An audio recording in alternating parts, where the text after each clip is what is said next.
together, and we saw the points of contact between the both stories, and we saw the differences. And that's what Luke wanted us to do. When he writes his gospel, he very much wants you to think of John the Baptist and Jesus and see how both stories are told. Now, what I want to do from today is focus exclusively on what Luke tells us about the birth of Jesus. So we find that narrative in chapter 2 of Luke's gospel. So let's turn to this gospel, and the opening verses are very familiar. I'll read the first 7. And what we'll do is this. We'll see that in this narrative, there are 10 stories. So I'll just run through the chapter and point out to you the stories themselves. So there are clearly 10 individual stories that Luke runs together in giving us this narrative of the Nativity, if you like. And then what we'll do is we'll look at the structure, and there's a very clear structure. Luke doesn't just sit there and write what comes to mind. He's probably had his information from Mary herself, whom he met maybe when she was an older lady. But nonetheless, he doesn't just sit there and let it all flow through his pen. He's got a very clear structure in mind, and we'll try and notice that. And then what we'll do is we'll then finish by noting some of the themes in the way he tells the narrative. So today is very much a laying out of the chapter. It's an introduction. And then next Sunday, I'm not sure in the morning, but in the evening on the Zoom service, we'll look at the shepherd story. And then we'll just see how far we get in the weeks to come. So let's turn to Luke and chapter 2. And let's read these opening 7 verses. They've always proved tongue twisters, these verses, haven't they? To the boys who do the carol service for us on a Sunday, the Sunday before Christmas. Let's turn to these verses then. So this is Luke 2, and we'll read verses 1 through to 7. It came to pass in those days that a decree went out from Caesar Augustus that all the world should be registered. This census first took place while Quirinius was governing Syria. So everyone went to be registered, each to his own city.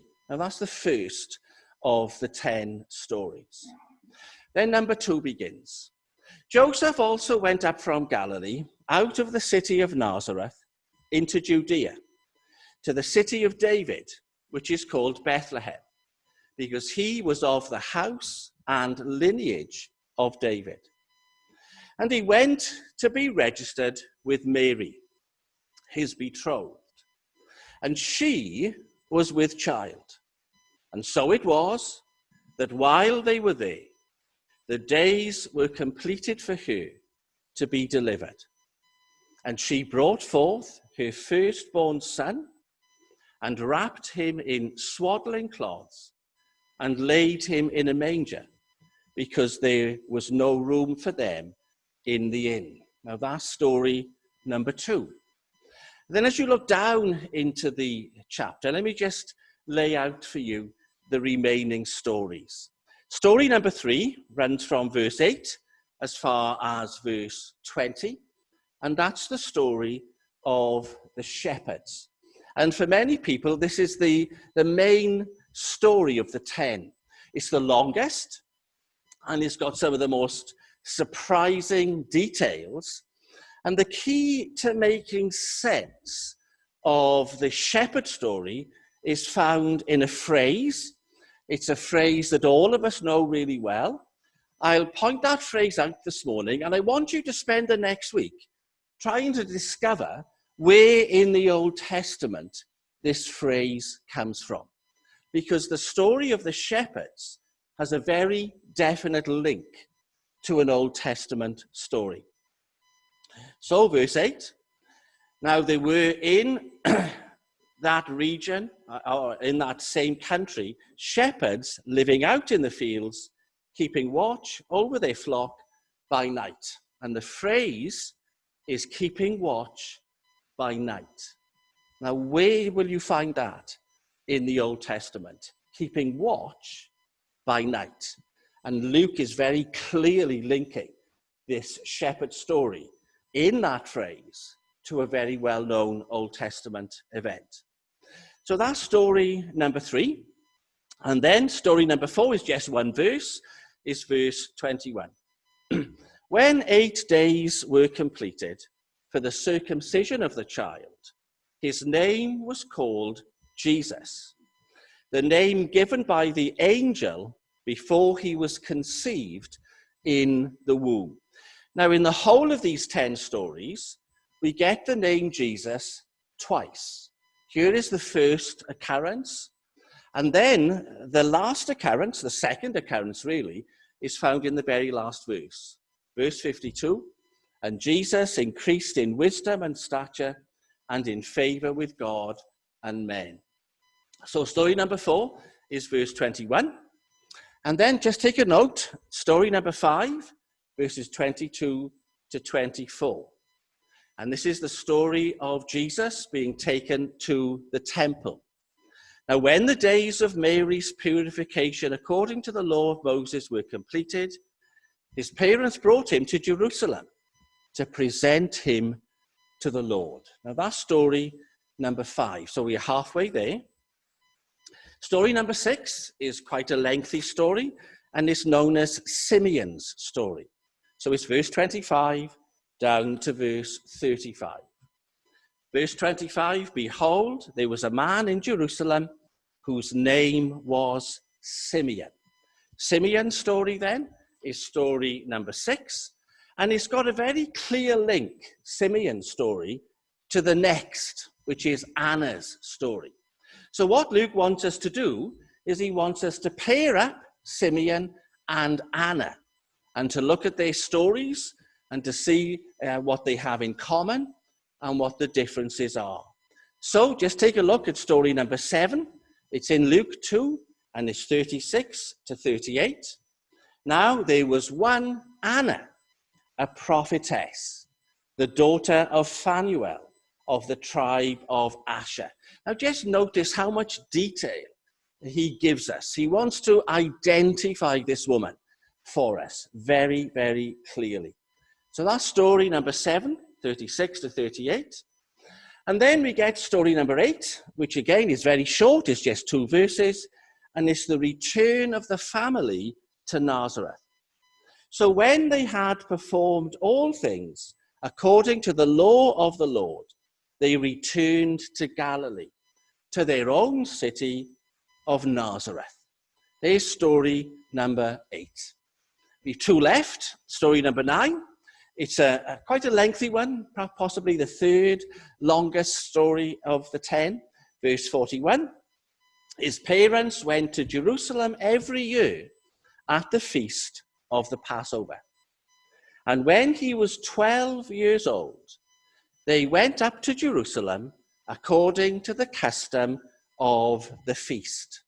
So story number 9 is what happens when Jesus is 12 and he has his annual visit to Jerusalem. Not just Mary, Joseph, and Jesus, but it looks like there was a number of people from Nazareth, and they go up together to Jerusalem, and they go for this Passover religious festival, and something happens. That's story number 9.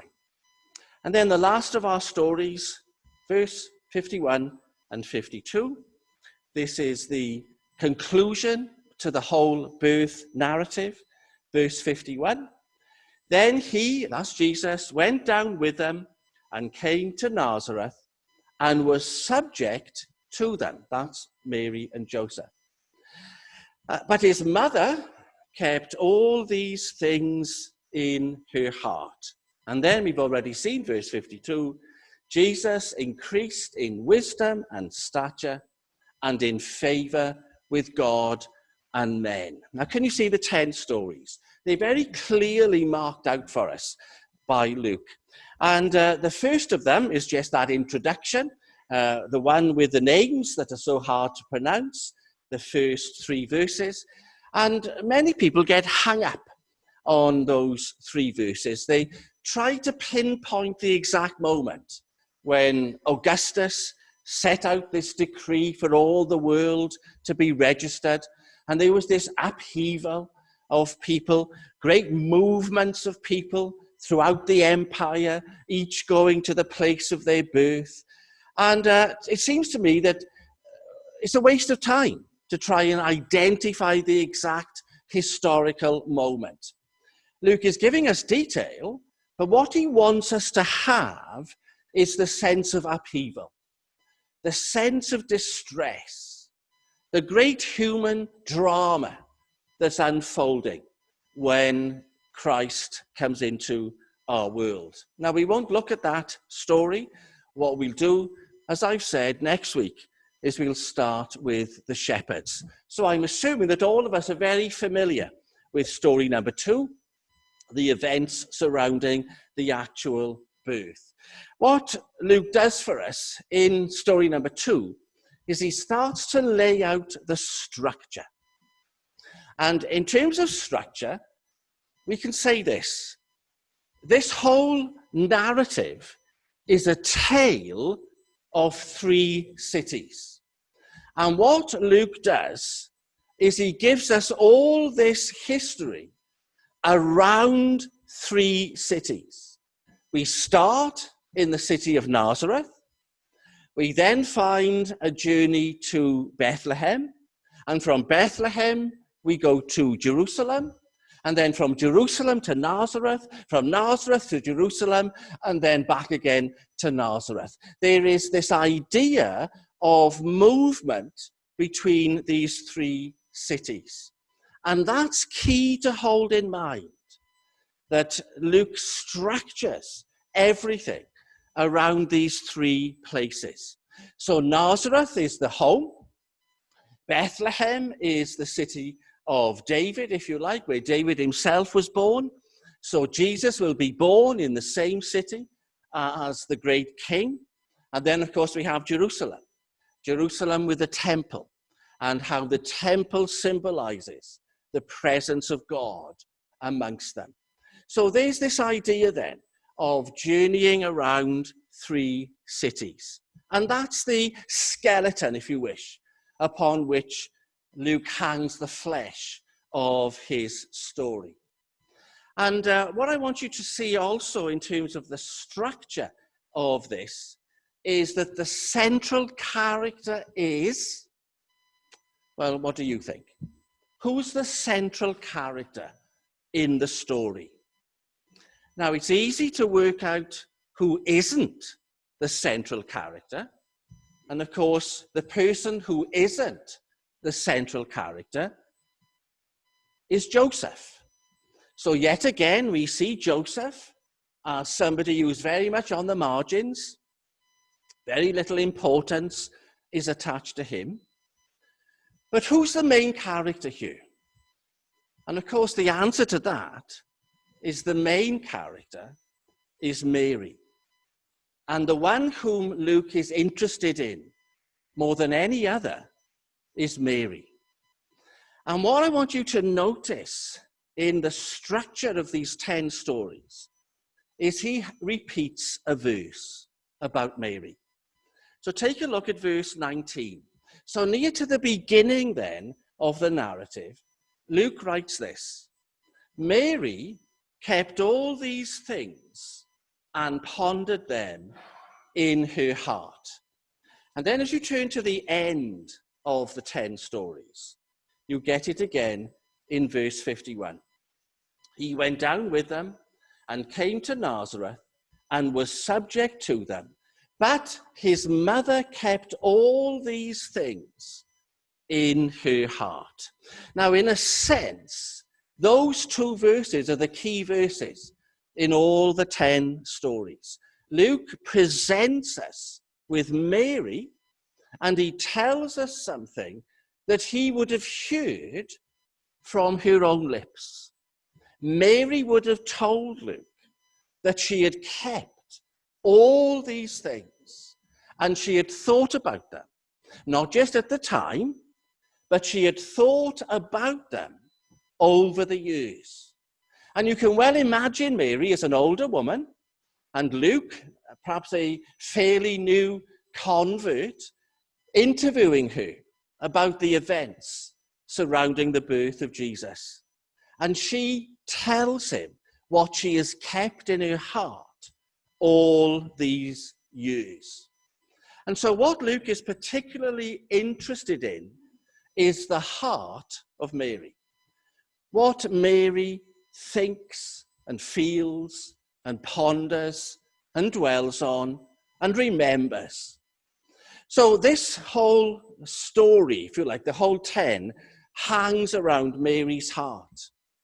And then by looking at verse 19 and verse 51, you put them together like this. Do you remember how we do this in the scripture sometimes? When a verse is repeated, we put it here and we put it there, and we see that they are repetitions, and we say that that's framing. Do you remember? That's like a picture frame.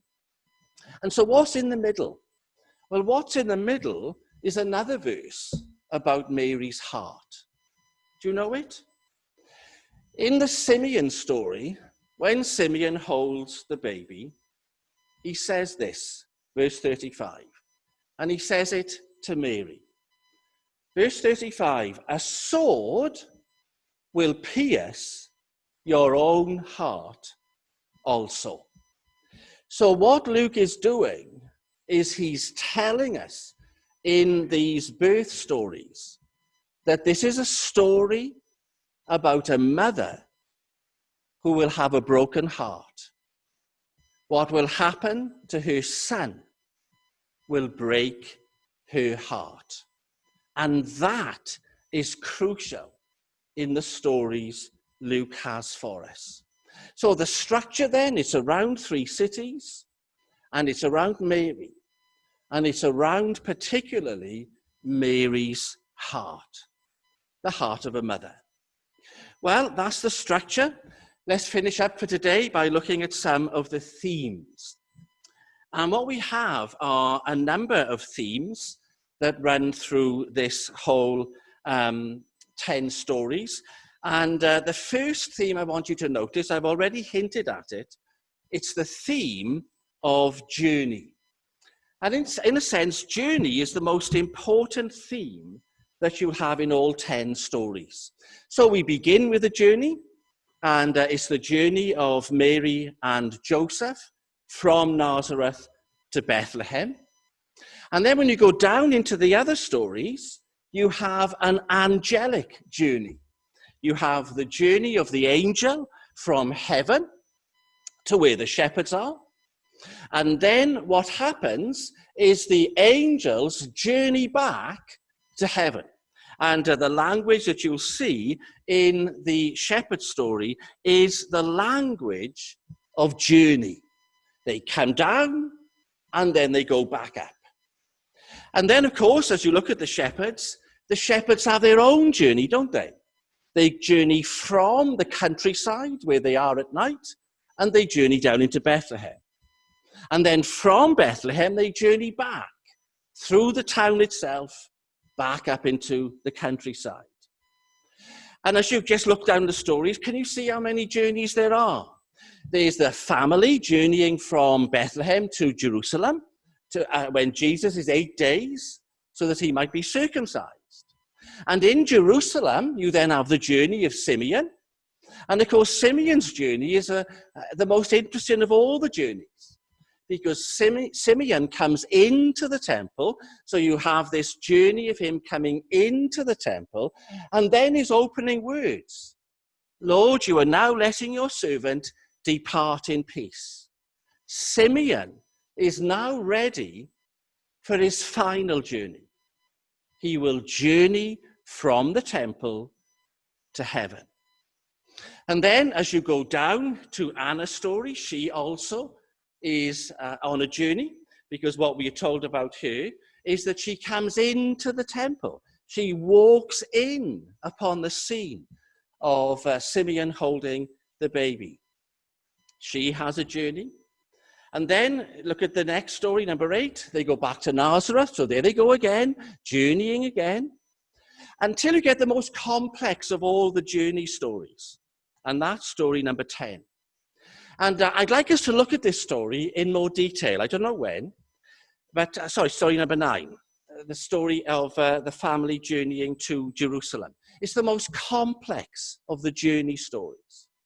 So what you have in this story, story number 9, as I say, they set off from Nazareth to get to Jerusalem for the Passover.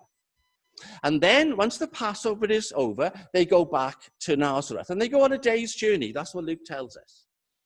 And then after the day's journey, they look for Jesus. Do you remember?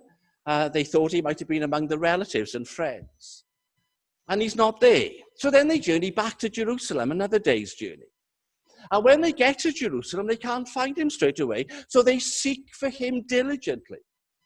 They are journeying in Jerusalem, looking for him. And then eventually they find him in the temple. And then they journey from the temple back to Nazareth. Now, do you get this idea? The whole idea here, this theme is about journeying.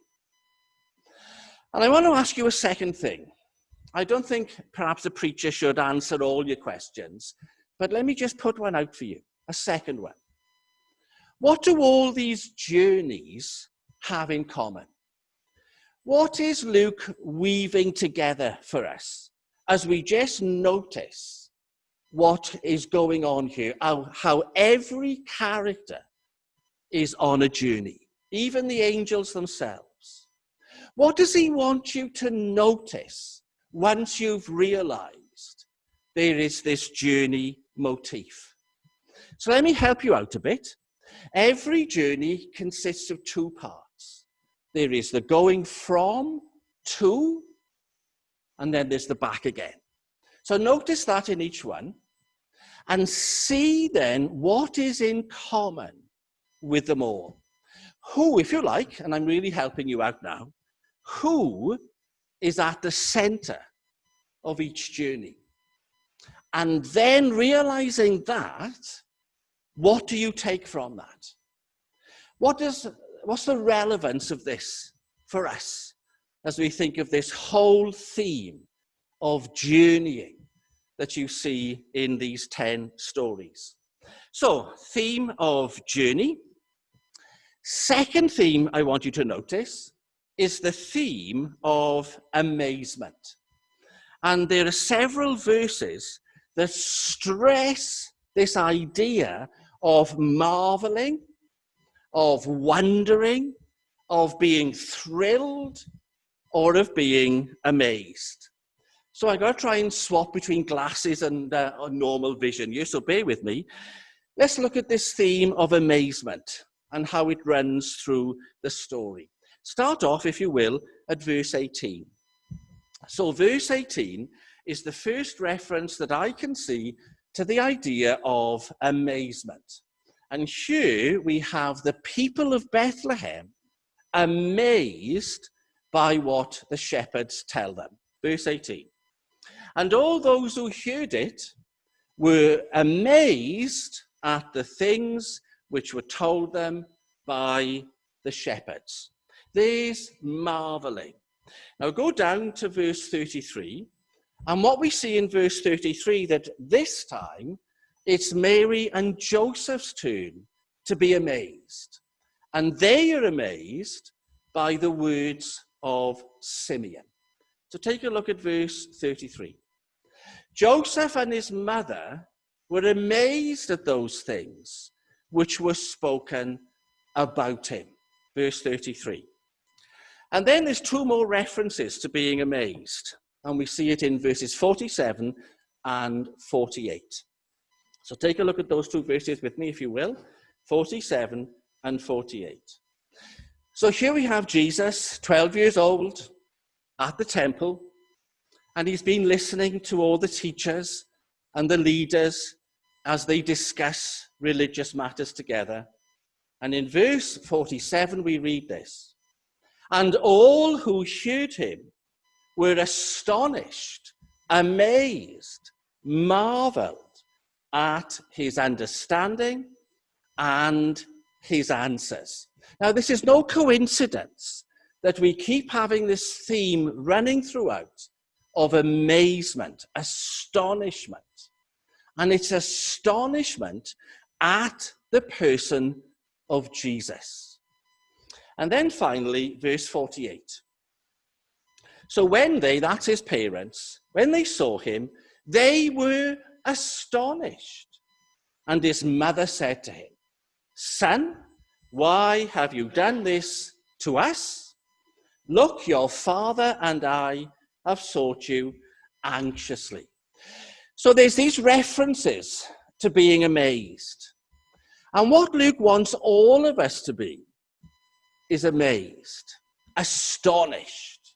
He wants his readership to marvel at what he's telling you and to marvel at the person of Jesus Christ, to marvel at who he is, to be amazed at how he came into our world, and to be amazed at what he's like, to be amazed at him by the age of 12, to wonder and be lost in admiration at Jesus Christ. And what Luke does is he presents us with people who are amazed so that we in our turn may be amazed. Now, we're so familiar with all this, aren't we? It would be a wonderful thing if we could recapture our own sense of amazement at what Luke is telling us. So we've got this theme then of journeying, and then we have the theme of amazement or wonder. And what I'd like us to see then finally is the theme of sonship. There are other themes, and if we've got enough time, I may mention them to you. But the third theme I want you to notice is the way that Luke introduces Jesus to us. And what Luke does is he layers the way that he introduces Jesus to us. And he puts layer after layer after layer. And until in the end, we get to the very last verse, verse 52. And that's Luke's complete picture of Jesus. So he introduces Jesus to us very deliberately in, if you like, a series of layers. And I want to show them to you if I can. So first of all, take a look at that very famous verse, verse 7. Now, verse 7 is a strange verse because, remember now, Luke is introducing us to Jesus. So verse 7 forms the function of an introduction. So verse 7, she brought forth her firstborn son, wrapped him in swaddling cloths and laid him in a manger because there was no room for them in the inn. So that's just the fact, if you like. But Luke will go on now to introduce Jesus to us in these various layers. So what's the first layer? So accept verse 7 now as simply the fact.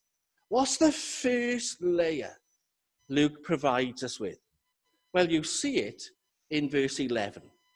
The first description, if you like, is found there. Verse 11. For there is born to you this day in the city of David a Saviour who is Christ the Lord. Now that's the most amazing layer. That's the most profound statement. The angels declare to the shepherds that there is a Saviour. God has sent one to rescue mankind. He is God. He is the Lord. He is the God of the Old Testament. The word Lord there means the covenant God, the God who called Moses from the desert, and the God who anointed David king. This God, says the angel, has come. And he's come to Bethlehem. And he's come from heaven itself. He's come to save the great God who has chosen Israel in times past. He has arrived on the scene. and he has come to save men and women. Now that's the first description we have. And then it's immediately followed by the second description. And this second description runs from verse 12 to verse 16. And what I'm hoping you will now do when you see this second description is you will be amazed in the way Luke wants you to be. So verse 11, the great God has come. The God of heaven and earth is among us. He's on the scene. And what's the second description? Verse 12, this will be a sign to you.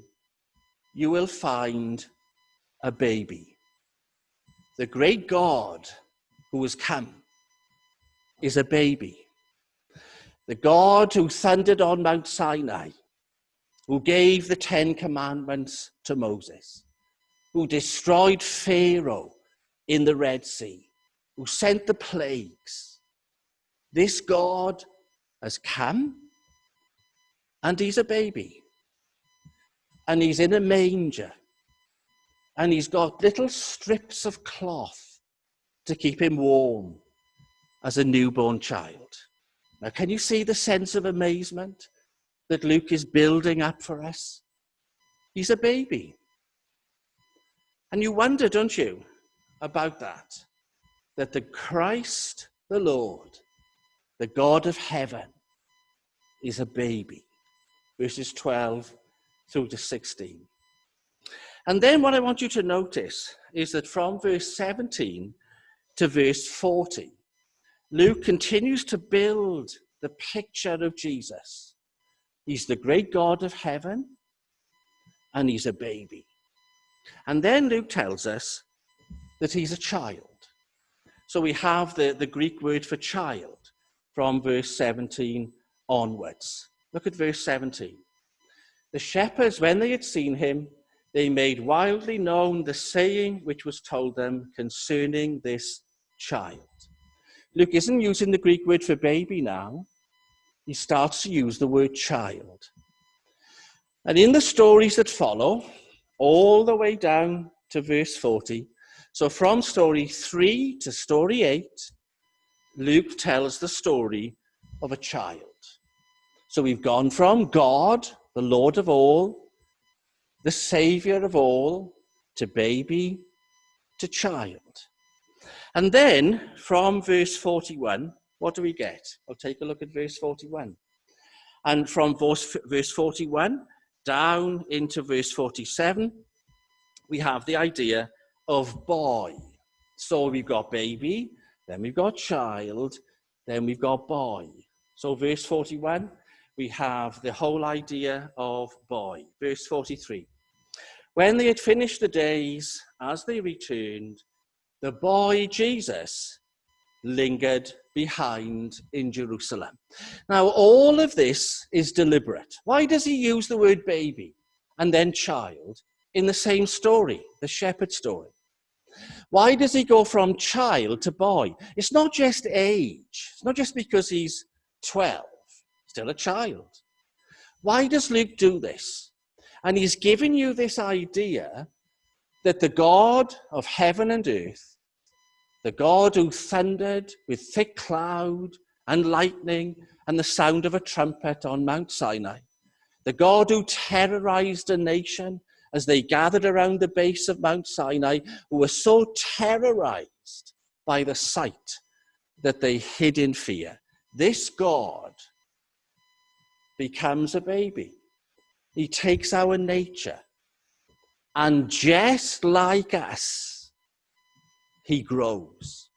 He goes from baby to child to son, just like us.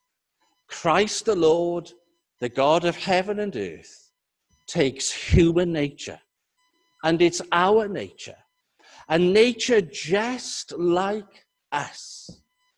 And he grows like us. And he's in a family just like us. And he learns just like us. And he asks questions just like us. And he knows more and he understands more, just like us. Now, can you see again, here we are at amazement that Christ the Lord, the one whom the angels celebrated, the sky was lit up at his birth and glory shone around, he grows just like us because he has come into a world that's our world with a nature just like ours. That's what Luke is saying to you. And that's what he wants you to be amazed by. And then look at what he tells us about Jesus next. So verse 48. So when the parents saw him, they were amazed. And his mother said to him, "Son, why have you done this to us? Look, your father and I sought you anxiously." What's Luke telling you? You've gone from baby to child to boy to son. He's now talking about the fact that he is son.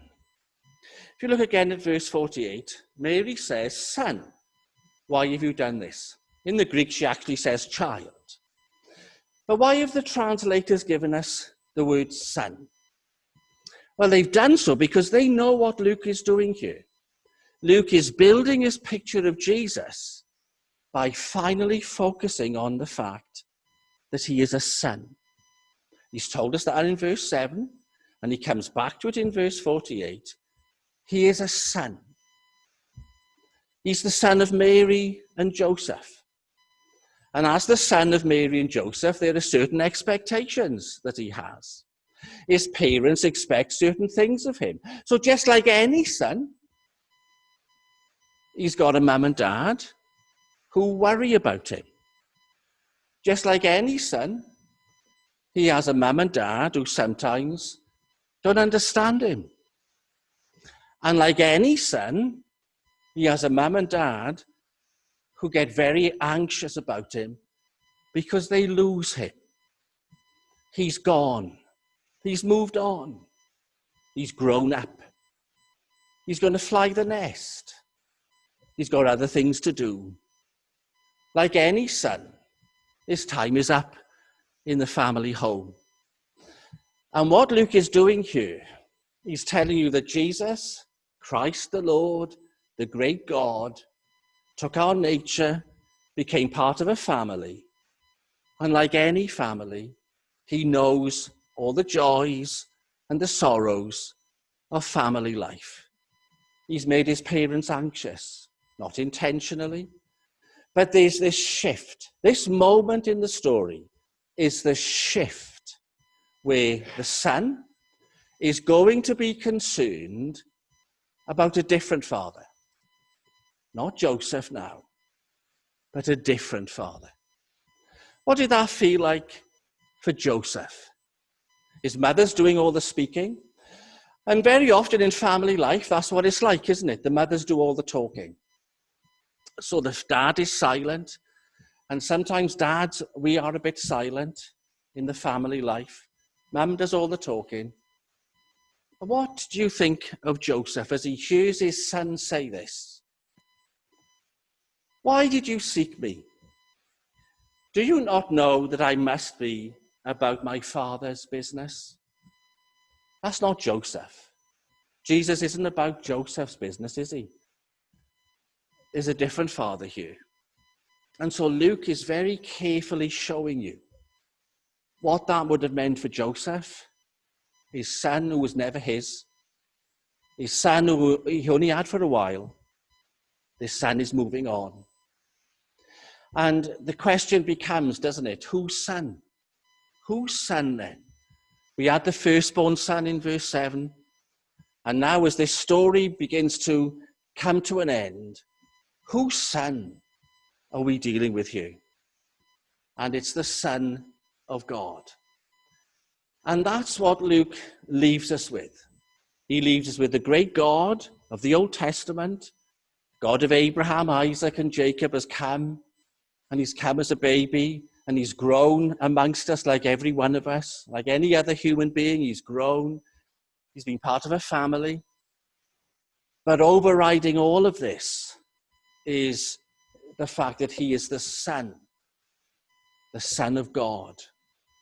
And so we get two verses that summarize this for us. Verse 40, the child grew and became strong in spirit, filled with wisdom, and the grace of God was upon him. And that's then linked, as you would guess, to verse 52, which is the last verse. Jesus increased in wisdom and stature, in favor with God and with men. And that's where the narrative ends.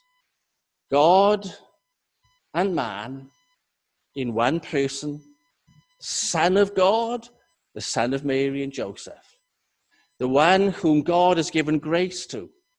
So much grace that he is in favor with God and with men. He is the one in whose person we find God and man, we find hope, and we find a sword. And the idea of sign brings all this together.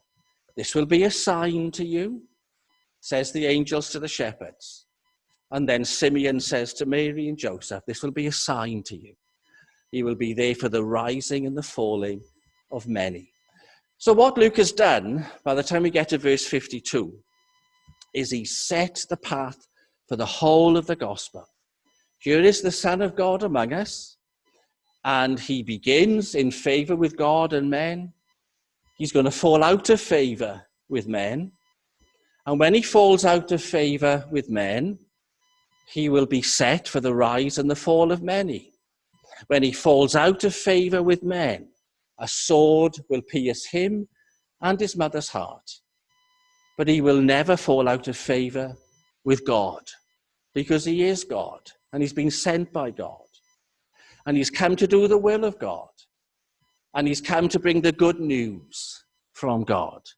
The good news of God's good will to all men. And so in the weeks to come, let's hope we can see that good news and be amazed for ourselves.